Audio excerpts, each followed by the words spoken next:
ہر قسم کی حمد اور تعریف اللہ رب العزت کے لیے ہے، جس کی طرف سے حمد شروع ہوتی ہے اور جس کی طرف حمد لوٹ کر جاتی ہے۔ ہر قسم کی حمد اور تعریف اللہ سبحانہ تعالیٰ کے لیے ہے، جس سے ہر چیز کا آغاز ہوتا ہے اور ہر چیز پلٹ کر اسی کی طرف جاتی ہے۔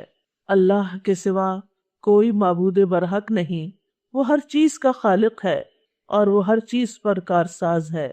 اپنے خالق کی پہچان، ہم سب یہ بات اچھی طرح جانتے ہیں کہ یہ کائنات خود سے خود نہیں بنی، کسی بنانے والے نے بنائی ہے۔ اسی نے ہمیں پیدا کیا، تمام انسانوں کو پیدا کیا، اسی نے موت اور حیات بنائی۔ الذی خلق الموت والحیات، لیکن سوال یہ پیدا ہوتا ہے کہ یہ موت اور زندگی اس نے کیوں بنائی؟ لیبلوکم ایکم احسن عملا، تاکہ وہ تمہیں آزما کر دیکھے کہ تم میں اچھے کام کون کرتا ہے۔ تو ہم سب سے کانسٹنٹلی یہ دیکھا جا رہا ہے کہ ہم کرتے کیا ہیں، کر کیا رہے ہیں۔ کرنے کے کاموں میں سب سے پہلا کام اپنے خالق کو پہچاننا ہے، اپنے رب کو جاننا ہے۔ سورۃ الذاریات میں اللہ تعالیٰ فرماتے ہیں وَمَا خَلَقْتُ الْجِنَّ وَالْإِنسَ إِلَّا لِيَعْبُدُونَ، میں نے جنوں اور انسانوں کو اپنی عبادت کے لیے پیدا کیا۔ مجاہد جو ایک مفسر ہیں وہ کہتے ہیں اِلَّا لِيَعْبُدُونِ کا مطلب ہے اِلَّا لِيَعْرِفُونِ، کہ وہ مجھے پہچانے۔ یعنی اللہ تعالیٰ نے یہ سب کچھ کیوں بنایا؟ تاکہ انسان اپنے رب کو پہچانے۔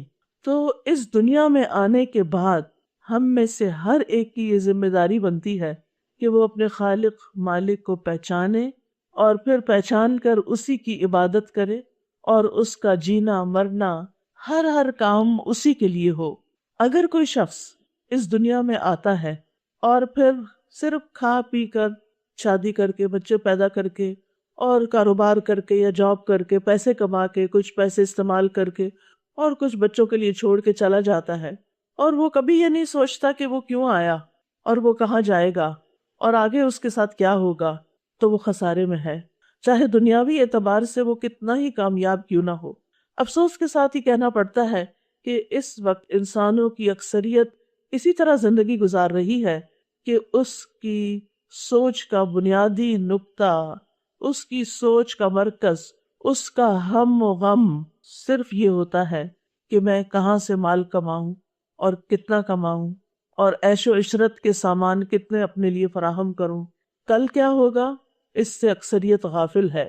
ہمیں پیدا کس نے کیا، کیوں کیا، ہمیں اس دنیا میں رہ کر کیا کرنا ہے، ضروریات پوری کرنے کے علاوہ، تو بہت سے لوگ اس کے بارے میں سوچتے ہی نہیں، اس کی طرف توجہ ہی نہیں کرتے۔ لیکن ایک عقل مند انسان ایسی زندگی نہیں گزارتا، ایک باشعور انسان ایسی زندگی نہیں گزارتا۔ وہ یہ جاننا چاہتا ہے کہ وہ یہاں کیوں آیا ہے، اس کی زندگی کا مقصد کیا ہے۔ ہماری زندگی کا مقصد یہ ہے کہ ہم اس دنیا میں اپنے بھیجنے والے، پیدا کرنے والے کو پہچانیں اور اس کی مرضی کے مطابق اس وقت کو گزاریں، اور پھر ایک دن واپس اسی سے جا ملے، جہاں سے آئے ہیں اسی کی طرف لوٹ جائیں۔ تو آئیے چند باتیں اپنے خالق کے بارے میں۔ سب سے پہلی بات تو یہ کہ اللہ سبحانہ تعالیٰ نے جو ہمارا خالق ہے ہمیں حکم دیا ہے کہ ہم اس کے بارے میں علم حاصل کریں۔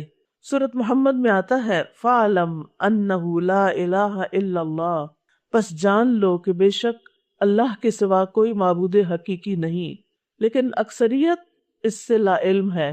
سورۃ لقمان میں آتا ہے وَلَئِن سَأَلْتَهُمْ مَنْ خَلَقَ السَّمَاوَاتِ وَالْأَرْضِ لَيَقُولُنَّ اللَّهُ قُلِ الْحَمْدُ لِلَّهِ بَلْ أَكْثَرُهُمْ لَا يَعْلَمُونَ۔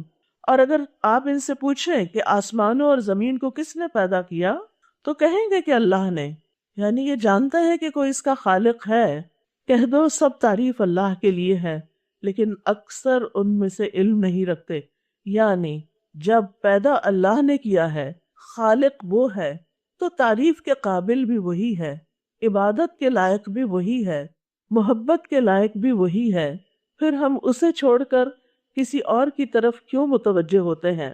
دنیا میں علم بہت سے ہیں، بہت سی سائنسز ہیں، اور اب آپ دیکھیں کہ بہت سے علوم کے اندر ترقی ہوتی جا رہی ہے، ریسرچ ہو رہی ہے، اور نئی نئی چیزیں ہمارے سامنے آ رہی ہیں۔ بہت اچھی بات ہے۔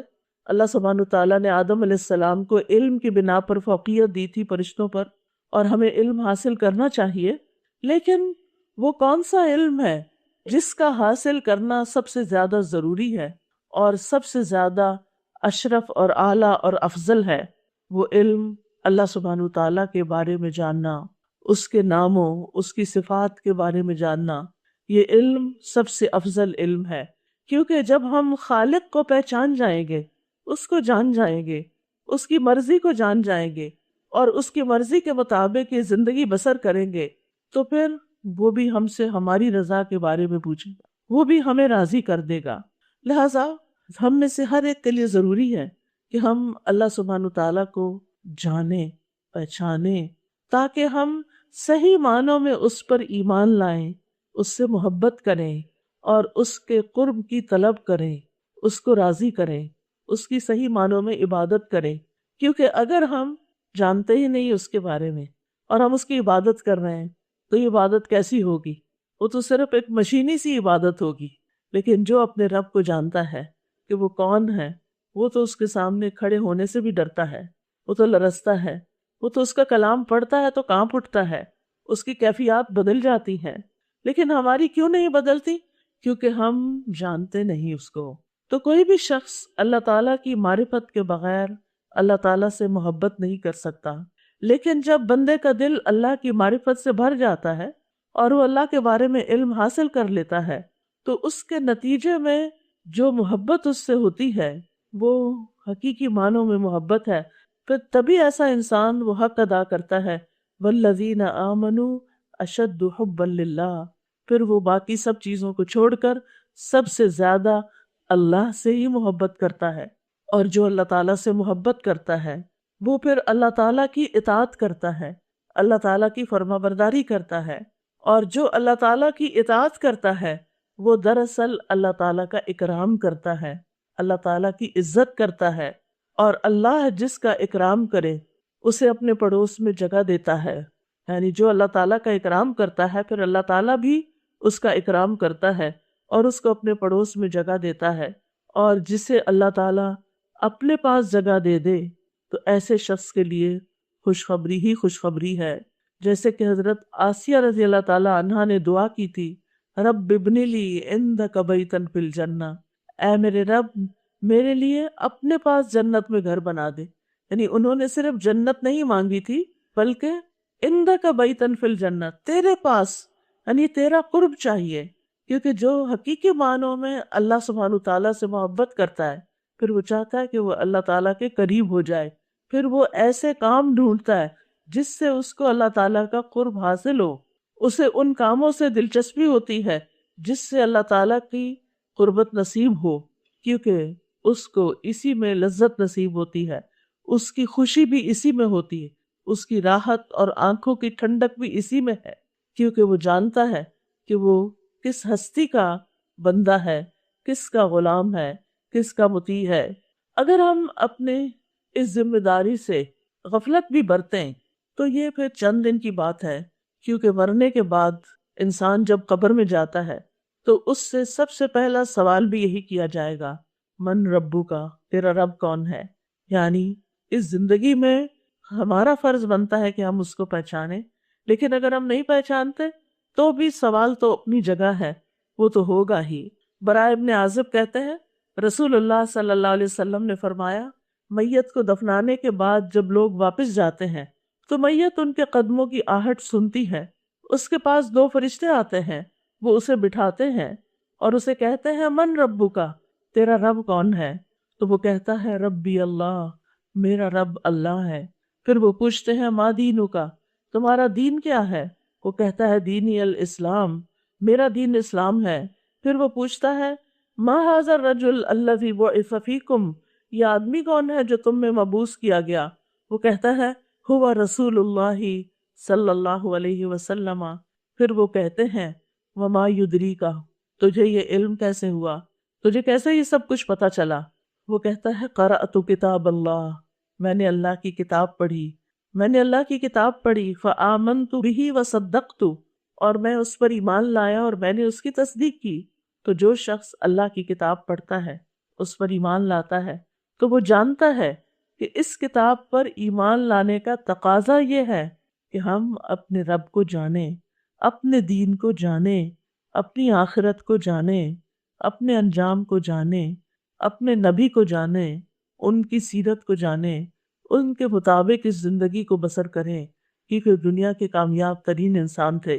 لیکن ساتھ ہی یہ بات افسوس سے کہنی پڑتی ہے کہ کافر کے ساتھ ساتھ منافق بھی، جو اوپر اوپر سے بس اسلام کا اظہار کرتا ہے، اس سے بھی جب پوچھا جائے گا کہ تمہارا رب کون ہے تو وہ جواب نہیں دے سکے گا۔ منافق جواب نہیں دے سکے گا، وہ کہے گا ہاں ہاں لا ادری، مجھے علم نہیں ہے، میں نہیں جانتا کہ رب کون ہے۔ ہم سب کو بھی اپنے بارے میں اپنے اندر جھانک کے دیکھنا چاہیے، اپنے دل سے پوچھنا چاہیے کہ مجھے رب کی کتنی پہچان ہے، میں اس کی عظمت کو، اس کی قدرت کو، اس کے علم کو کتنا جانتی ہوں۔ ہمارا رب وہ ہے جو سارے جہانوں کا رب ہے، وہ صرف ہمارا رب نہیں بلکہ ساری مخلوقات کا رب ہے۔ اللہ تعالیٰ فرماتے ہیں ان ربکم اللہ الذی خلق السماوات والارض فی ستۃ ایام ثم استوى علی العرش یغشی اللیل النہار یطلبہ حثیثا والشمس والقمر والنجوم مسخرات بأمرہ الا لہ الخلق والامر تبارک اللہ رب العالمین۔ بے شک تمہارا رب اللہ ہے جس نے آسمانوں اور زمین کو 6 دن میں پیدا کیا، پھر وہ عرش پر بلند ہوا، رات کو دن پر اڑا دیتا ہے، جو تیز چلتا ہوا اس کے پیچھے چلا آتا ہے، اور سورج اور چاند اور ستارے بھی اسی نے پیدا کیے، یہ سب اس کے حکم کے تابع ہیں۔ سن لو، پیدا کرنا اور حکم دینا اسی کا کام ہے۔ الا لہ الخلق والامر، پیدا بھی اسی نے کیا، امر یعنی حکم بھی اسی کا چل رہا ہے۔ تمام جہانوں میں ہر چیز میں بہت برکت والا ہے اللہ، جو سارے جہانوں کا رب ہے۔ گویا خالق بھی وہی ہے، مالک بھی وہی ہے، حاکم بھی وہی ہے، حکم بھی اسی کا چل رہا ہے، اور ہر چیز اسی کے آگے مطیع ہے، فرما بردار ہے، وہ اس کی پیروی میں، اس کی اطاعت میں لگی ہوئی ہے۔ پھر ہمارا رب صرف خالق ہی نہیں بلکہ وہ رازق بھی ہے۔ اس نے ہمیں پیدا کر کے یوں ہی چھوڑ نہیں دیا بلکہ ہمارے رزق کے سامان کیے۔ سورۃ غافر میں اللہ تعالیٰ فرماتے ہیں اللہ الذی جعل لکم الارض قرارا والسماء بناء وصورکم فاحسن صورکم ورزقکم من الطیبات ذالکم اللہ ربکم فتبارک اللہ رب العالمین۔ اللہ وہ ہے جس نے تمہارے لیے زمین کو رہنے کی جگہ بنایا اور آسمان کو چھت بنایا اور تمہاری صورت بنائی تو تمہاری صورتیں اچھی بنائی اور تمہیں پاکیزہ چیزوں سے رزق دیا۔ یہ ہے اللہ تمہارا رب، بہت برکت والا ہے اللہ، جو تمام جہانوں کا رب ہے، وہی زندہ ہے، اس کے سوا کوئی معبود نہیں، سو اسی کو پکارو اس حال میں کہ اسی کے لیے دین کو خالص کرنے والے ہو۔ سب تعریف اللہ کے لیے ہے جو تمام جہانوں کا رب ہے۔ تو گویا آسمان و زمین کو اس نے بنایا، ہماری صورتیں، ہماری شکلیں بھی اس نے بنائی اور بہت اچھی بنائی، اور پھر پاکیزہ چیزوں میں سے رزق دیا، کھانے پینے کو دیا۔ تو یہ ہے اللہ ہمارا رب۔ پھر آپ دیکھیں کہ نہ صرف یہ کہ وہ ہماری زندگی کا مالک ہے بلکہ ہماری موت کا بھی مالک ہے۔ پیدا کیا، رزق دیا، اس دنیا میں رہنے کے لیے زندگی دی، اور پھر موت بھی اسی کے ہاتھ میں ہے۔ رب السماوات والارض وما بینہما ان کنتم موقنین، آسمانوں اور زمین اور ان چیزوں کا رب جو ان دونوں کے درمیان ہے، اگر تم یقین کرنے والے ہو۔ اس کے سوا کوئی معبود نہیں، وہ زندگی بخشتا ہے اور موت دیتا ہے، وہ تمہارا رب ہے اور تمہارے پہلے باپ دادا کا بھی رب، یعنی وہ تمام انسانوں کا رب ہے۔ پھر یہ کہ سارے خزانوں کا مالک بھی وہی ہے۔ ہمارے پاس جو کچھ ہے، انسانوں کے پاس جو کچھ ہے، وہ بہت محدود ہے۔ اللہ تعالیٰ فرماتے ہیں وَلِلَّهِ خَزَائِنُ السَّمَاوَاتِ وَالْأَرْضِ، اور آسمانوں اور زمین کے خزانے اللہ ہی کے ہیں۔ جب خزانے اس کے ہیں تو پھر مانگنا کس سے چاہیے؟ یعنی جب ہم اللہ تعالیٰ کو پہچان جاتے ہیں تو پھر ہمارا تعلق بھی اس سے درست ہوتا ہے۔ جب ہم یہ سمجھتے ہیں کہ انسان ہمارے مالک ہیں یا انسانوں کے پاس ہماری روزی ہے، تو پھر ہم انسانوں سے توقعات لگا بیٹھتے ہیں، انسانوں کی طرف جھکتے ہیں۔ انسانوں کے پیچھے پیچھے جاتے ہیں، لیکن جب ہمیں یہ معلوم ہوتا ہے کہ اصل خزانوں کا مالک تو اللہ ہے، سب کچھ تو کرنا اسی نے ہے، سب کچھ تو اسی کے ہاتھ میں ہے، تو پھر کیا ہوتا ہے؟ انسان اپنی ساری توقعات اللہ ہی سے لگا بیٹھتا ہے، پھر اس کی دعا میں بھی بہت قوت آ جاتی ہے کہ جس کے پاس سارے خزانے ہیں اور وہ دینے پر قادر بھی ہے، میں کیوں نہ اس کی طرف رجوع کروں۔ اللہ تعالیٰ فرماتے ہیں وَإِن مِّن شَيْءٍ إِلَّا عِندَنَا خَزَائِنُهُ، کوئی چیز ایسی نہیں مگر اس کے خزانے ہمارے پاس ہیں۔ یعنی آپ مانگیں تو صحیح، آپ مانگنے والے تو ہوں، لینے والے تو ہوں، وہ دینے والا ہے۔ ہمارے مانگنے میں کمی ہوتی ہے، اس کو دینے میں کوئی مشکل نہیں، وہ تو صرف کن کہتا ہے۔ اس نے 4 چیزیں اپنے ہاتھ سے بنائی ہیں، باقی سب کچھ کن کہہ کے بنایا ہے۔ وہ 4 چیزیں کون سی ہیں؟ ایک عرش ہے، آدم علیہ السلام ہے، قلم ہے اور جنت عدن ہے۔ یہ تمام چیزیں بڑی ہی معزز ہیں۔ عرش جو ساری مخلوقات کی چھت ہے، دوسرے نمبر پر آدم علیہ السلام جو تمام انسانوں کے باپ ہیں، تیسرے نمبر پر قلم جو علم کا منبع ہے، علم اسی سے سیکھا جاتا ہے، الذی علم بالقلم، اور پھر جنت عدن، یعنی وہ رب جو عرش کا مالک ہے، اسی نے آدم علیہ السلام کو پیدا کیا، اسی نے انسان کو لکھنا پڑھنا سکھایا، اور پھر جو لکھتا پڑھتا ہے، علم حاصل کرتا ہے، اپنے رب کو پہچانتا ہے، اس کے لیے آخر میں جنت کے باغات ہیں، جنت عدن ہے۔ کتنا ضروری ہے کہ ہم اس جنت تک پہنچنے کے لیے علم کے ساتھ اپنا رشتہ جوڑ لیں، علم حاصل کریں، علم سیکھیں اور سکھائیں، نفع مند علم، قرآن کا علم، اور اپنے وقت کو اس کام کے لیے لازمی مختص کریں۔ یعنی جیسے باقی کاموں کے لیے ہم نے اپنا وقت خاص کیا ہوتا ہے، ایسے ہی علم کو بھی اہمیت دے۔ یعنی اللہ سبحانہ وتعالیٰ قلم کو بھی کن سے پیدا کر سکتا تھا، لیکن قلم کو جو کہ علم کا سورس ہے اپنے ہاتھ سے کیوں بنایا؟ تاکہ لوگوں کے اندر اس کی اہمیت اجاگر ہو کہ واقعی یہ ایک اہم چیز ہے اور قلم کا استعمال بہت اہم ہے۔ تو اس لیے بہت ضروری ہے کہ ہم اپنے رب کی طرف رجوع کریں، اپنے رب کے بارے میں جانیں، اپنے رب کے بارے میں علم حاصل کریں۔ پھر یہ کہ ہمارا رب سارے خزانوں کا مالک ہے، لہذا دینے والا بھی وہی ہے اور ہماری تمام ضروریات کا مالک بھی وہی ہے۔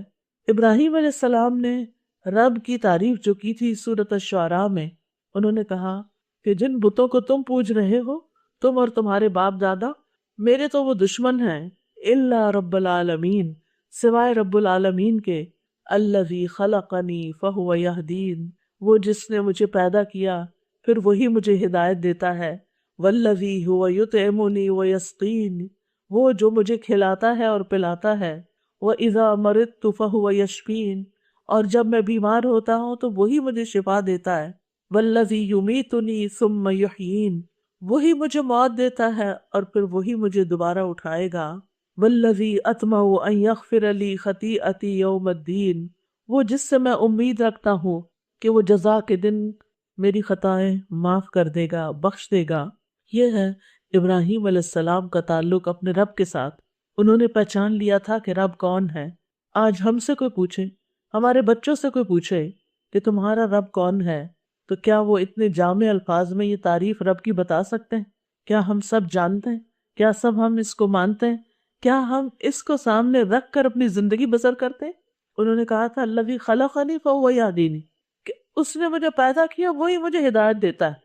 لہٰذا جب ہدایت وہ دیتا ہے تو پھر ہمیں ہدایت بھی اسی سے مانگنی چاہیے، ہدایت بھی اسی سے مانگنی چاہیے، ہر معاملے میں، صرف دین کے معاملے میں نہیں، دنیا کے معاملے میں بھی ہدایت اسی سے۔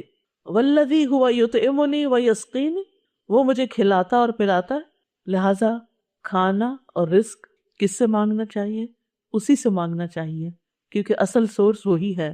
بیمار ہو جائے تو شفا کی دعا کس سے کرنی چاہیے؟ اللہ ہی سے، یعنی سب سے پہلے اللہ ہی کی طرف دھیان جائے۔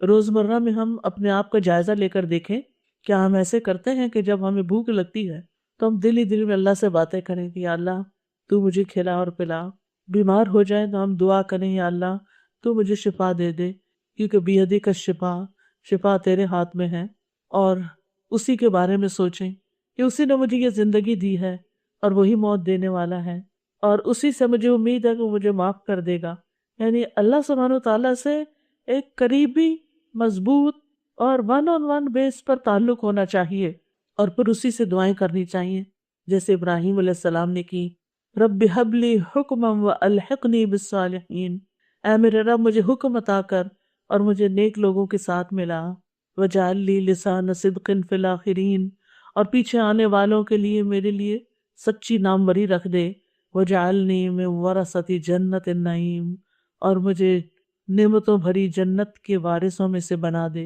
یعنی میرا الٹیمیٹ گول یہ ہے کہ میں جنت تک پہنچوں۔ ہم سب کا بھی الٹیمیٹ گول یہی ہونا چاہیے کہ ہم جہنم کی آگ سے بچ جائیں اور جنت تک پہنچ جائیں۔ یہ ہم سب کی سب سے بڑی کامیابی ہے۔ وَمَنْ زُحْزِحَ عَنِ النَّارِ وَأُدْخِلَ الْجَنَّةَ فَقَدْ فَازَ، جو آگ سے بچا لیا گیا، جنت میں داخل کر دیا گیا، وہی دراصل کامیاب ہوا۔ یہ ہے کامیابی۔ کامیابی کسی بڑی ڈگری کے حاصل کر لینے کا نام نہیں، ہاں وہ بھی کامیابی ہے مگر وقتی طور پر ہے۔ کامیابی خوبصورت لڑکی سے شادی ہو جانے کا نام نہیں، کامیابی کسی بہت بڑے بزنس کا اونر ہونے کا نام نہیں۔ کامیابی اس کی کامیابی ہے جس کی آخرت میں بخشش ہو جائے، کامیابی اس کی کامیابی ہے جو جنت الفردوس کا وارث بن جائے، جس میں وہ ہر روز اپنے رب کا دیدار کرے۔ جنت ان لوگوں کے لیے ہے نا جو رب سے محبت کرتے ہیں، تو وہ رب کو دیکھنے، رب کی ملاقات اور رب کے دیدار سے آنکھیں ٹھنڈی کرنے کی جگہ ہے۔ کچھ لوگ جنت میں ہر روز اپنے رب کو دیکھیں گے اور یہ ان کے لیے خوشی کا سب سے بڑا مقام ہوگا۔ یہ کون لوگ ہوں گے؟ یہ وہی لوگ ہوں گے جو آج اپنے رب کے حضور مصلی پہ کھڑے ہوتے ہیں، تو وہ وقت ان کے لیے دن بھر میں سب سے بہترین وقت ہوتا ہے، سب سے زیادہ خوشی کا وقت ہوتا ہے کہ وہ اپنے رب کی عبادت کر رہے ہیں، اپنے رب سے ملاقات کر رہے ہیں۔ پھر یہ بات اچھی طرح جان لینی چاہیے کہ رب کے ساتھ کسی کو شریک نہیں کرنا، کوئی بھی رب جیسا نہیں، لیس کمثلہ شیء، کوئی چیز اس کی مانند نہیں۔ پھر یہ کہ نہ اس کی کوئی اولاد ہے اور نہ وہ کسی کی اولاد ہے، اور اس کی بادشاہت میں بھی کوئی شریک نہیں، اور پھر زندگی بھر اسی توحید پر قائم رہ کر اسی پر خاتمہ ہونا چاہیے۔ پھر رب کے بارے میں یہ بھی جاننے کی ضرورت ہے کہ رب اپنی ذات کے اعتبار سے سب سے بلند ہے۔ فَتَعَالَى اللَّهُ الْمَلِكُ الْحَقُّ لَا إِلَٰهَ إِلَّا هُوَ رَبُّ الْعَرْشِ الْكَرِيمِ، بس بہت بلند ہے اللہ جو سچا بادشاہ ہے، اس کے سوا کوئی معبود نہیں، عزت والے عرش کا رب ہے، عرش پر مستوی ہے، مخلوق کی تخلیق سے پہلے ہی عرش پر مستوی ہے۔ یعنی اگر کوئی پوچھے نا کہ رب کہاں ہے، رب اپنے عرش پر ہے۔ یہ جو ہم کہتے ہیں نا ہر پتے میں ہے، ہمارے دل میں ہے، ادھر ہے ادھر ہے، یہ رب کی عزت اور اکرام نہیں۔ رب کی عزت اور اکرام کس چیز میں ہے؟ کہ رب اپنے عرش پر ہے۔ اور عرش کی عظمت کا آپ کو معلوم ہوگا، ابو ذر رضی اللہ عنہ سے روایت ہے کہ نبی صلی اللہ علیہ وسلم نے فرمایا، اے ابو ذر، کرسی کے مقابلے میں 7 آسمان ایسے ہیں جیسے بیابان زمین میں کوئی چھلا چھوٹی سی مندری پڑی ہوئی ہو۔ پھر کرسی کے مقابلے میں عرش کا حجم ایسے ہے جیسے اس چھلے کے مقابلے میں بیابان کا وجود ہے، یعنی اتنا بڑا ہے عرش۔ ابن عباس کہتے ہیں کہ کرسی پاؤں کی جگہ ہے اور عرش کی اصل مقدار کوئی نہیں جانتا کہ وہ کتنا بڑا ہے۔ ہاں اللہ سبحانہ تعالیٰ عرش پر تو ہے، لیکن اس کے باوجود وہ ہمارے بہت قریب بھی ہے، شہرک سے قریب ہے۔ وَنَحْنُ أَقْرَبُ إِلَيْهِ مِنْ حَبْلِ الْوَرِيدِ، اور ہم اس کے گلے کی رگ سے بھی زیادہ اس کے قریب ہیں۔ ہمیں اس کا قرب محسوس ہوتا ہے، جب ہم اسے پکارتے ہیں تو وہ ہماری پکار سنتا ہے، وہ ہمارے بارے میں ہر چیز جانتا ہے، صرف ہمارے ظاہری کو نہیں، ہمارے باطن کو، ہمارے اندر کو، ہمارے دل کے اندر سے اٹھنے والے خیالات کو، ہمارے اعمال میں سے کچھ بھی اس سے مخفی نہیں۔ وہ عرش پر ہونے کے باوجود بندوں کی دعائیں سنتا ہے، یعنی عرش کتنا دور ہے لیکن وہ اپنے علم کے اعتبار سے ہمارے قریب ہے۔ پھر یہ کہ وہ بہت بابرکت ذات ہے، اور اتنی بابرکت ہے کہ اگر اس کا نام لے کر اس کی پناہ لی جائے تو کوئی چیز ہمیں نقصان نہیں دے سکتی۔ جیسے ہم صبح و شام دعا پڑھتے ہیں، بسم اللہ الذی لا یضر مع اسمہ شیء فی الارض ولا فی السماء وہو السمیع العلیم، اللہ کے نام سے، وہ ذات کہ اس کے نام سے کوئی چیز زمین میں ہو یا آسمان میں نقصان نہیں دے سکتی، اور وہ خوب سنتا اور خوب جانتا ہے۔ گویا اللہ کا نام لینے سے انسان کو حفاظت ملتی ہے، اللہ کا نام لینے سے انسان کو حفاظت ملتی ہے۔ رسول اللہ صلی اللہ علیہ وسلم نے فرمایا، جب تم رات کو کتے کے بھونکنے یا گدھے کے ہینگنے کی آواز سنو تو اللہ کی پناہ طلب کرو، کیونکہ جو کچھ وہ دیکھتے ہیں تم نہیں دیکھتے۔ جب لوگ سو جاتے ہیں تو باہر نہ نکلا کرو، کیونکہ اللہ عز و جل رات کے وقت اپنی مخلوق میں سے جس کو چاہتا ہے پھیلا دیتا ہے، یعنی شر بھی ہوتا ہے۔ اور اللہ کا نام لے کر دروازے بند کیا کرو، کیونکہ شیطان وہ دروازہ نہیں کھول سکتا جسے اللہ کا نام لے کر بند کیا گیا ہو۔ اور مشکوں کو تسمے سے باندھ دو، مٹکوں کو ڈھانپ دو اور برتنوں کو اوندھا کر دو، یعنی رات کو سوتے وقت برتن الٹے کر دینے چاہیے یا پھر ان کو ڈھک دینا چاہیے، کیونکہ حدیث میں آتا ہے کہ سال میں ایک رات میں آسمان سے وبا اترتی ہے، یعنی بیماری اترتی ہے، اور جو برتن اوپر سے ننگے پڑے ہوتے ہیں وہ ان میں چلی جاتی، پھر اس میں جب ہم کچھ کھاتے پیتے ہیں تو بیماری ہمارے جسم میں آ جاتی ہے۔ اس لیے یہ چیز ہم میں سے ہر خاتون کو معلوم ہونی چاہیے۔ اگر آپ تھکے ہوئے بھی ہیں اور برتن نہیں دھو سکے، نہیں سمیٹ سکے، تو بس ان سب کو ڈھک دیں۔ ڈھکنے کی بھی ہمت نہیں تو ان کو کور کر دیں، کسی کپڑے سے کور کر دیں، لیکن ننگا نہ چھوڑیں۔ پھر یہ کہ اللہ سبحانہ وتعالی ہر چیز پر پوری طرح قادر ہے۔ کیا مطلب ہے اس کا؟ کہ وہ ہر چیز پر پورا کنٹرول رکھتا ہے، کوئی چیز اس کو نہیں ہرا سکتی، اور وہ سب کو عاجز کر سکتا ہے۔ وہ دوبارہ زندہ کرنے پر بھی قادر ہے، یعنی جب انسان فوت ہو جائے گا تو پھر دوبارہ اس کو جی اٹھائے گا اور اس کا حساب کتاب لے گا۔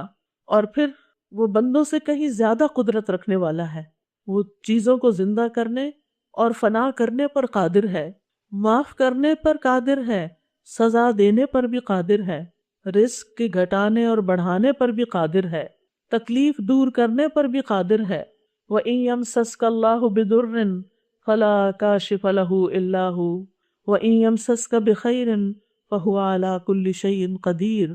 اور اگر اللہ تجھے کوئی تکلیف پہنچائے تو اس کے سوا اسے کوئی دور کرنے والا نہیں، اور اگر وہ تجھے کوئی بھلائی پہنچا دے تو وہ ہر چیز پر پوری طرح قادر ہے۔ پھر اسی طرح وہ ظالموں اور سرکشوں کو بھی پکڑنے پر قادر ہے۔ پھر اسی طرح یہ جاننے کی بھی ضرورت ہے کہ اللہ سبحانہ تعالیٰ کا علم بہت وسیع ہے۔ وسع کرسیہ السماوات والارض، کوئی چیز آسمانوں اور زمین میں اس کے علم سے باہر نہیں ہے، وہ ہر چیز کے بارے میں مکمل علم رکھنے والا ہے۔ وَأَنَّ اللَّهَ قَدْ أَحَاطَ بِكُلِّ شَيْءٍ عِلْمًا، آسمان اور زمین کے اندر ایک ایک ذرے سے واقف ہے۔ آپ دیکھیں کہ کتنے ستارے ہیں، کتنے سیارے ہیں، کتنے انسان ہیں، کتنی مخلوقات ہیں، کتنے ان کے رنگ ہیں اور کتنے ان کے نام ہیں، ان میں سے ایک ایک سے پوری طرح واقف ہے کہ وہ کہاں پیدا ہوا اور کہاں فوت ہوگا اور کہاں کہاں جائے گا اور کیا کیا سوچتا ہے، کیا اس نے اچھا کیا، کیا اس نے برا کیا۔ اس کا علم ہر چیز کو گھیرے ہوئے ہے۔ فرمایا سورۃ الحج میں، أَلَمْ تَعْلَمْ أَنَّ اللَّهَ يَعْلَمُ مَا فِي السَّمَاءِ وَالْأَرْضِ إِنَّ ذَلِكَ فِي كِتَابٍ إِنَّ ذَلِكَ عَلَى اللَّهِ يَسِيرٌ۔ کیا تو نے جانا نہیں کہ بے شک اللہ جانتا ہے جو کچھ آسمان اور زمین میں ہے، بے شک یہ کتاب میں درج ہے، بے شک یہ اللہ پر بہت آسان ہے۔ اب دیکھیں کہ یہ انسان کی ایک طلب ہے کہ وہ کسی ایسی ہستی کو جانے جو سب کچھ کر سکتی ہو، جس سے وہ ٹوٹ کے محبت کر سکتا، جو اس کی قدر کرنے والی ہو، جو اس کی ساری ضروریات پوری کرنے والی، جو اس کی تنہائیوں کی ساتھی ہو۔ اور یہ ساری صفات صرف اللہ ہی کے اندر ہے، مخلوق میں سے کوئی ایسا نہیں ہو سکتا۔ تو بہرحال ہم اس ہستی کو مانتے ہیں، اس پر ایمان رکھتے ہیں کہ جس کے علم نے ہر چیز کو گھیرا ہوا ہے۔ وہ جانتا ہے جو کچھ آسمان سے اترتا ہے زمین میں داخل ہوتا ہے، اور وہ جانتا ہے جو کچھ زمین سے نکلتا ہے اور جو آسمان کی طرف چڑھتا ہے۔ کوئی پتا نہیں گرتا مگر وہ جانتا ہے کہ وہ کہاں گرا۔ خزاں آتی ہے، پتے گرنے لگتے ہیں۔ آپ کے گھر میں بھی اگر کوئی درخت ہو تو ہر روز کچھ نہ کچھ پتے جڑ جاتے ہیں، اور پت جڑ میں تو بہت ہی جڑ جاتے ہیں۔ وہ ان میں سے ایک ایک پتے کے بارے میں جانتا ہے کہ وہ کب جھڑا، کب گرا، کہاں گرا۔ وہ جانتا ہے سمندر میں کیا ہے، ہم نہیں جانتے۔ وہ جانتا ہے خشکی پر کیا ہے، وہ جانتا ہے اس پلانٹ پہ کیا ہے، وہ جانتا ہے باقی ستاروں اور سیاروں پہ کیا ہے۔ ابھی تک تو انسان اسی سیارے کے اندر گھوم رہا ہے، باقی سیاروں تک اگر پہنچے بھی تو زیادہ سے زیادہ کتنے سیاروں تک پہنچ جائے گا، اور باقی سب کو کس نے جانا؟ کس نے دیکھا؟ اللہ سبحانہ تعالیٰ نے۔ پھر ظاہری اور پوشیدہ باتوں کو جاننے والا ہے، آنکھوں کی خیانت کو جاننے والا ہے، یعنی جب ہماری نگاہیں کوئی حرام چیز دیکھتی ہیں تو وہ ہمیں دیکھ رہا ہوتا ہے، سرگوشیوں کو جانتا ہے، چپکے چپکے ہم کسی سے بات کرتے ہیں، بعض اوقات ہمارے پاس بیٹھے بندے کو نہیں پتا چلتا لیکن اللہ کو پتا ہوتا ہے۔ وسیع رحمت والا ہے، وَرَحْمَتِي وَسِعَتْ كُلَّ شَيْءٍ، اللہ کی 100 رحمتیں ہیں جن میں سے صرف ایک اس نے دنیا میں اتاری ہے اور باقی سب آخرت کے لیے ہیں۔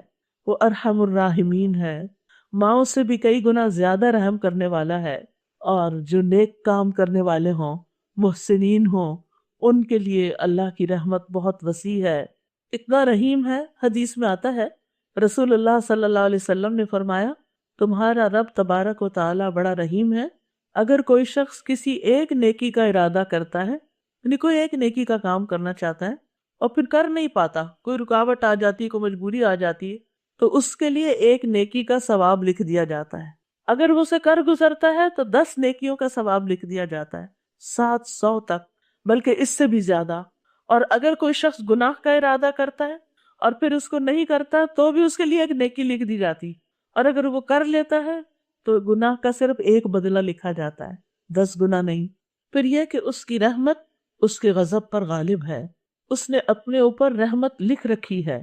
نبی صلی اللہ علیہ وسلم نے فرمایا تمہارے رب نے مخلوق کو پیدا کرنے سے پہلے اپنے متعلق اپنے ہاتھ سے لکھا کہ میری رحمت میرے غضب پر سبقت لے گئی۔ لیکن ہم عام طور پر اللہ سبحانہ تعالیٰ کو خود بھی جس طرح امیجن کرتے ہیں یا پورٹری کرتے ہیں بچوں کے سامنے، اس میں اس کے غضب کو زیادہ نمایاں کرتے ہیں، حالانکہ اس کی رحمت اس کے غضب سے زیادہ ہے۔ وہ گناہوں سے درگزر کرتا ہے، ہم دن رات غلطیاں کرتے ہیں، اس کے باوجود ہمیں رزق دیتا ہے، ہمارے گناہوں کو بخش دیتا ہے۔ وَإِنَّ رَبَّكَ لَذُو مَغْفِرَةٍ لِلنَّاسِ، پھر اللہ تعالیٰ اپنے بندوں سے محبت کرتا ہے۔ وَهُوَ الْغَفُورُ الْوَدُودُ ذُو الْعَرْشِ الْمَجِيدُ فَعَالٌ لِمَا يُرِيدُ، وہی ہے جو بے حد بخشنے والا، نہایت محبت کرنے والا ہے، عرش کا مالک ہے، بڑی شان والا ہے۔ اور اللہ تعالیٰ جس بندے سے محبت کرتا ہے اسے سارے آسمان و زمین والوں کا محبوب بنا دیتا ہے۔ اسی طرح محبت کے علاوہ اللہ تعالیٰ ناراض بھی ہوتے ہیں، لہٰذا ہمیں اس کی ناراضگی سے بچنے کی کوشش کرنی چاہیے، اس کو ناراض کرنے والے کاموں سے یعنی بچنا چاہیے۔ اور وہ کیا ہیں؟ کسی پہ ظلم کرنا، مال ضائع کرنا، اسراف کرنا، پھر اسی طرح سخت جھگڑالو ہونا، شرک کرنا، بندوں کو دھوکہ دینا، یعنی جتنے بھی گناہوں والے کام ہیں وہ سارے کے سارے اللہ تعالیٰ کو ناراض کرنے والے کام ہیں۔ لہٰذا اللہ تعالیٰ کو راضی کرنے کے لیے صرف نیکیاں کرنا کافی نہیں بلکہ گناہوں سے بچنا بھی ضروری ہے، یہ بات یاد رکھیے۔ یعنی صرف نیک کام کرنا کافی نہیں بلکہ گناہوں سے بچنا بھی ضروری ہے۔ اب کرنے کے کیا کام ہیں؟ آخر میں ان کو سم اپ کروں گی کہ رب کو پہچاننے کے بعد ہمیں کرنا کیا ہے۔ سب سے پہلی چیز یہ کہ اپنے رب کی عبادت شوق سے کرنی، محبت سے کرنی ہے، اس کی عظمت کو دل میں رکھتے ہوئے کرنی ہے، بیزاری سے نہیں، سستی سے نہیں، شوق سے۔ اور پھر اس کی عبادت میں کسی کو شریک نہیں کرنا۔ الحمدللہ ہم بتوں وغیرہ کو تو شریک نہیں کرتے، لیکن ہم ریاکاری کر کے شریک کر لیتے ہیں، دکھاوا کر کے۔ جو کام ہمیں اللہ کے لیے کرنا چاہیے وہ ہم بندوں کو خوش کرنے کے لیے کر رہے ہوتے ہیں، اس سے بھی پرہیز کرنا ہے۔ قرآن مجید میں سورۃ کہف میں اللہ تعالیٰ فرماتے ہیں فَمَن كَانَ يَرْجُو لِقَاءَ رَبِّهِ فَلْيَعْمَلْ عَمَلًا صَالِحًا وَلَا يُشْرِكْ بِعِبَادَةِ رَبِّهِ أَحَدًا، جو شخص اپنے رب کی ملاقات کی امید رکھتا ہو تو لازم ہے کہ وہ نیک عمل کرے اور اپنے رب کی عبادت میں کسی کو شریک نہ کرے، نہ اپنے ماں باپ بہن بھائی دوست رشتہ دار، کسی انسان کو بھی نہیں۔ وہ عبادت خالصتاً اس کی رضا کے لیے ہو۔ پھر یہ کہ اس کی عبادت پر جم جائیں، استقامت اختیار کریں۔ یہ نہیں کہ کچھ دن نماز پڑھ لی، کچھ دن قرآن پڑھ لیا، کچھ دن اچھے کام کر لیے پھر سب کچھ بلا دیا، نہیں۔ اپنی زندگی کے کچھ اصول بنائیں اور ان پر جم جائیں اور ہر حال میں ان چیزوں کو کر گزریں جو آپ کو فائدہ دیتی ہیں۔ اور اس میں آپ دیکھیے کہ اللہ سبحانہ وتعالیٰ فرماتے ہیں رب السماوات والارض وما بینہما فاعبدہ واصطبر لعبادتہ هل تعلم له سمیہ، وہ جو آسمانوں اور زمین کا رب ہے اور ان دونوں کے درمیان کی چیزوں کا، سو اس کی عبادت کرو اور اس کی عبادت پر خوب صابر رہو، یعنی صبر سے کام لو، جمے رہو۔ کیا تم اس کا کوئی ہم نام جانتے ہو؟ یعنی اس جیسا کوئی اور ہے کہ اسے چھوڑ کے کسی اور کی طرف جانا ہے تمہیں؟ کیونکہ عبادت تو انسان کے اندر اس کی ضرورت رکھ دی گئی ہے، اگر وہ اللہ کی عبادت نہیں کرے گا تو کسی اور چیز کی کرے گا۔ نبی صلی اللہ علیہ وسلم نے فرمایا 7 قسم کے آدمیوں کو اللہ تعالیٰ اس دن اپنے عرش کے سائے میں جگہ عطا فرمائے گا جس دن اس کے سائے کے علاوہ کوئی سایہ نہ ہوگا۔ ان میں سے ایک وہ نوجوان جو اپنے رب کی عبادت میں پرورش پاتا رہا، یعنی اس کی جوانی رب کی عبادت میں گزری۔ ہمیں اس کی عبادت کے لیے وقت نکالنا چاہیے۔ معقل بن یسار کہتے ہیں کہ نبی صلی اللہ علیہ وسلم نے فرمایا تمہارا رب فرماتا ہے اے ابن آدم میری عبادت کے لیے فارغ ہو جا تو میں تیرے دل کو غنا سے اور تیرے ہاتھ کو رزق سے بھر دوں گا۔ اے ابن آدم مجھ سے دور نہ ہو ورنہ میں تیرے دل کو فقر سے اور تیرے ہاتھ کو شغل سے بھر دوں گا، یعنی مصروفیت سے بھر دوں گا۔ تو گویا جو شخص اللہ کی عبادت کے لیے وقت نہیں نکالتا اس کا وقت بھی گزر جاتا ہے، اور جو وقت نکالتا ہے اس کا بھی گزر جاتا ہے۔ آخر میں کیا بچا؟ آپ دیکھیں جتنی آپ کی گزشتہ زندگی گزری ہے اس میں آپ نے جو کچھ کھایا پیا، سیر کی، گھر کے کام کاج کیے، دنیا کے بہت سی چیزیں کی، بازاروں میں گھومے پھرے، وہ کہاں ہے آج؟ وہ سب کچھ کہاں ہے؟ وہ سب ختم ہو گیا، سب چلا گیا، وہ وقت گزر گیا۔ باقی کیا رہا؟ باقی تو آپ کے اعمال رہے جو اعمال نامے میں لکھ دیے گئے۔ والباقیات الصالحات خیر عند ربک ثوابا وخیر عملا۔ تو یاد رکھیے ہر چیز فنا ہونے والی ہے، ہر وقت ختم ہو جائے گا، ہر چیز ہمارے ہاتھوں سے نکل جائے گی، ہمارا گھر، ہمارا لباس، ہمارا کھانا پینا، ہماری مصروفیات، سب کچھ ایک دن بند ہو جائے گا۔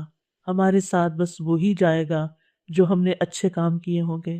تو ہم میں سے ہر ایک کو اپنے آپ سے سوال کرنا چاہیے میرا وقت کہاں گزر رہا ہے، کن چیزوں میں، کن کاموں میں، میری دوڑ کہاں تک ہے، میری مصروفیات کیا ہے، میرا ہم و غم کیا ہے، میری فکر کیا ہے، میں کس چیز کے بارے میں سب سے زیادہ سوچتی ہوں؟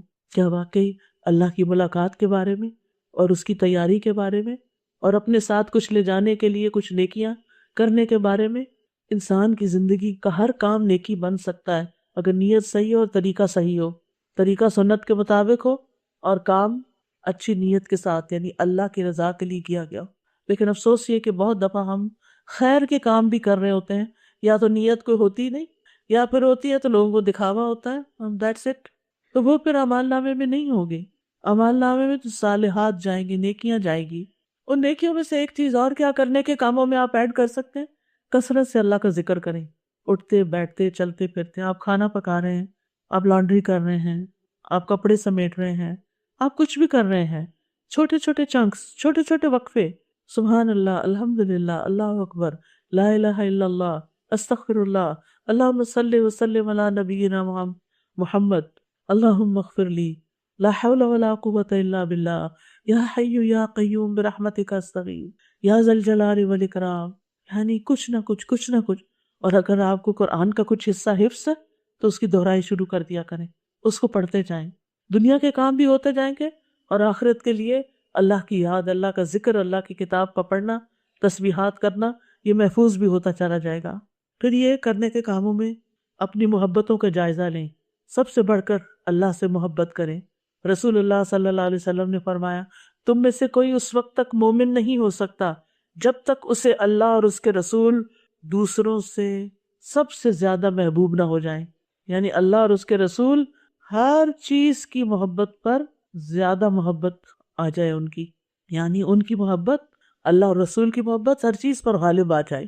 بعض اوقات ہم اللہ سے محبت تو کرتے ہیں کہ ہمارا خالق رازق مالک ہے، لیکن ہم رسول اللہ صلی اللہ علیہ وسلم سے اس طرح محبت نہیں کرتے۔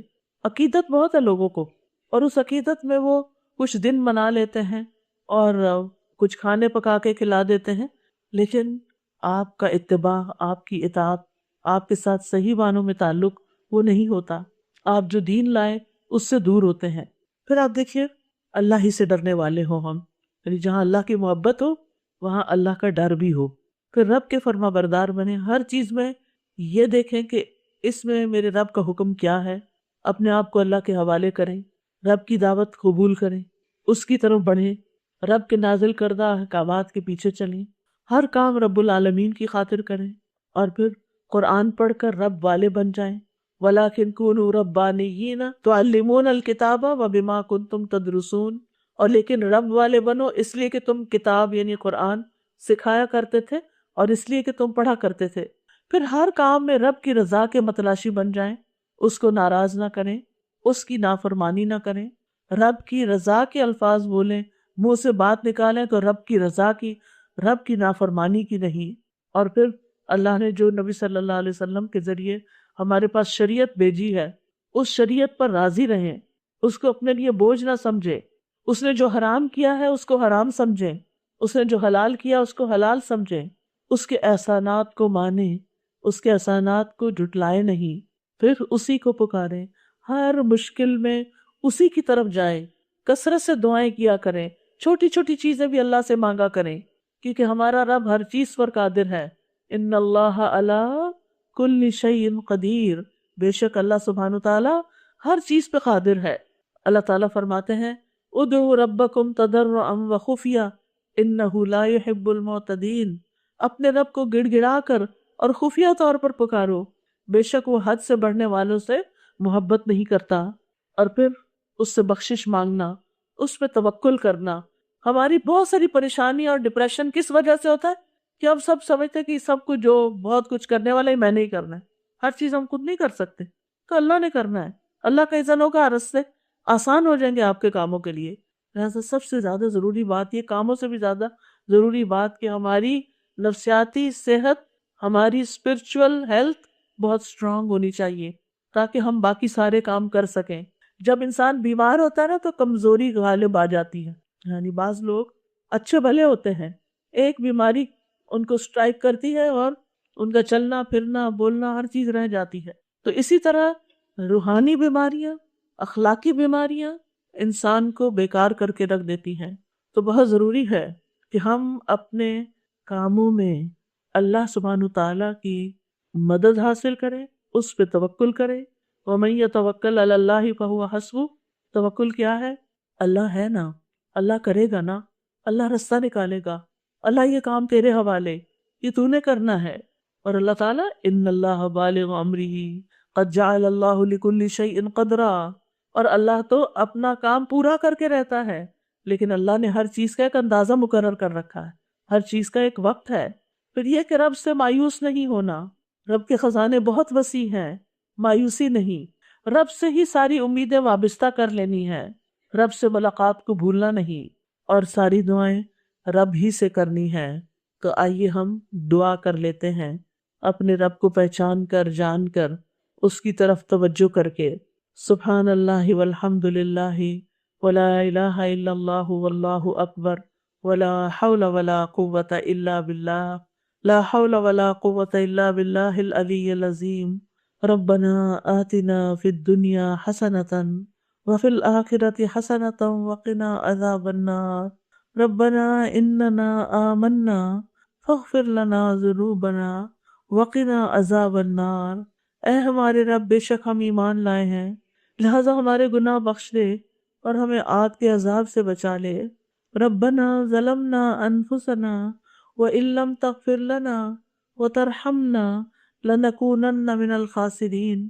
اے ہمارے رب، ہم نے اپنے آپ پر ظلم کیا، اور اگر تو نے ہمیں معاف نہ کیا اور ہم پر رحم نہ فرمایا تو ہم بہت نقصان اٹھانے والوں میں سے ہو جائیں گے۔ ربنا آتنا من لدنک رحمہ وہیئ لنا من امرنا رشدا۔ اے ہمارے رب، ہمیں اپنے پاس سے رحمت عطا کر اور ہمارے لیے ہمارے معاملے میں رہنمائی مہیا فرما۔ رب اغفر وارحم وانت خیر الراحمین۔ اے میرے رب، بخش دے اور رحم فرما، اور تو رحم کرنے والوں میں سب سے زیادہ رحیم و کریم ہے۔ رب ارحمہما کما ربیانی صغیرا، رب ارحمہما کما ربیانی صغیرا۔ ربنا لا تؤاخذنا ان نسینا او اخطانا، ربنا ولا تحمل علینا اصرا کما حملته علی الذین من قبلنا، ربنا ولا تحملنا ما لا طاقة لنا به واعف عنا واغفر لنا وارحمنا انت مولانا فانصرنا علی القوم الکافرین۔ یا رب العالمین، یا ارحم الراحمین، تو ہم سب کو معاف فرما دے، ہمارے دلوں میں اپنی عظمت کا احساس پیدا کر دے، ہمیں اپنی بڑائی پر یقین دے دے۔ یا اللہ ہمارے بچوں اور نسلوں کی حفاظت فرما، یا اللہ انہیں شیطان کے وسوسوں اور شیطان کی چالوں سے محفوظ رکھ۔ یا اللہ ہمارے والدین پر اپنی رحمت نازل فرما۔ اللہ جو بہنیں آئی ہیں ان کے دلوں میں جو دعائیں ہیں، نیک تمنائیں ہیں، اللہ تعالیٰ ان کو پورا فرما۔ یا اللہ، یا رب العالمین، یا ارحم الراحمین، تو ہم سب کو آگ سے پناہ دینا اور قبر کے عذاب سے پناہ دینا، جنت الفردوس میں داخل فرمانا اور اپنے نیک اور صالح بندوں کے ساتھ اٹھانا۔ یا رب العالمین، جنہوں نے اس مجلس کا اہتمام کیا ہے، اللہ انہیں اس کی بہترین جزائے خیر عطا فرما۔ یا رب العالمین، جو بہنیں اپنے گھروں سے کام کاج چھوڑ کے آئی ہیں، اللہ ان کی دعائیں سن لے، ہم سب کی آج بخشش فرما دے، ہم سب سے راضی ہو جا، اور ہم سب کو زندگی بھر نیک کام کرتے رہنے کی توفیق عطا فرما۔ ربنا تقبل منا انك انت السميع العليم وتب علينا انك انت التواب الرحيم، وصلى الله تعالى على خير خلقه محمد وعلى آله واصحابه اجمعين برحمتك يا ارحم الراحمين۔ سبحانك اللهم وبحمدك اشهد ان لا اله الا انت استغفرك واتوب اليك۔